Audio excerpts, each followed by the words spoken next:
Hi అందరికీ welcome back to my YouTube channel. మనం చిన్నగా ఉన్నప్పుడు ఎవరైనా ఏదైనా అబద్ధం చెప్తే నా చెవులో క్యాలీఫ్లవర్ పెట్టకండి అని అనేవాళ్ళం. అలా మీరు కూడా అనేవాళ్ళ? కామెంట్ బాక్స్ లో కామెంట్ చేయండి. క్యాలీఫ్లవర్ తినడం వల్ల మన బోన్స్ స్ట్రాంగ్ అయితే విటమిన్ సి అండ్ ఇంకెన్నో హెల్త్ బెనిఫిట్స్ వస్తాయి. అయితే ఈ రోజు నేను క్యాలీఫ్లవర్స్ తో ఒక మంచి రెసిపీ చూపిస్తాను.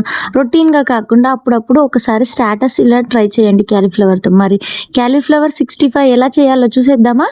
ముందుగా క్యాలీఫ్లవర్ని మంచిగా పెద్ద పెద్ద పీసెస్గా పురుగులు అలాంటివి ఏమైనా ఉన్నాయేమో చూసుకొని హాట్ వాటర్లో సోక్ చేసుకొని క్లీన్ చేసుకోవాలి. నెక్స్ట్ బౌల్లో తీసేసుకొని క్యాలీఫ్లవర్లో కొద్దిగా ginger garlic paste, chilli flakes, salt, 1 tablespoon cornflour తీసుకోవాలి. మనం తీసుకునే క్వాంటిటీకి తగ్గట్టు కార్న్ఫ్లోర్ వేసి ఇట్లా మంచిగా కలిపేసి పక్కన పెట్టుకోవాలి ఒక 10 మినిట్స్. నెక్స్ట్ ఆయిల్ వేడి చేసుకొని ఇట్లా మీడియం ఫ్లేమ్లో మంచిగా ఫ్రై చేసుకోవాలి. పీసెస్ లోపల దాకా జ్యూసీగా ఉడుకుతాయి. నెక్స్ట్ పెద్ద ప్యాన్లో తీసుకొని అందులో కొద్దిగా ఆయిల్ వేసేసుకొని సన్నగా కట్ చేసుకున్న గార్లిక్, చిల్లీ వేసుకొని ఒక 2 మినిట్స్ మంచిగా ఫ్రై చేసుకోవాలి.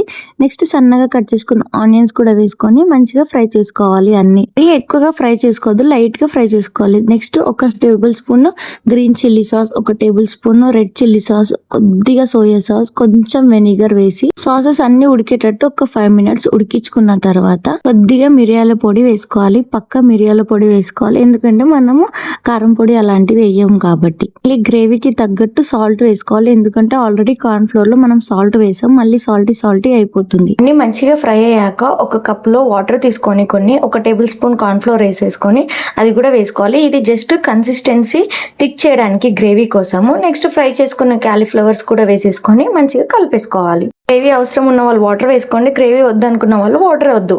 అయితే కార్న్ఫ్లోర్ 65 రెడీ. మీరు కూడా ఈ రెసిపీని ట్రై చేసి కామెంట్ బాక్స్లో కామెంట్ చేయండి. రెసిపీ మాత్రం చాలా సూపర్గా వచ్చింది. Thank you for watching my video. మరి మర్చిపోకుండా సబ్స్క్రైబ్. ఉంటా మరి, బాయ్.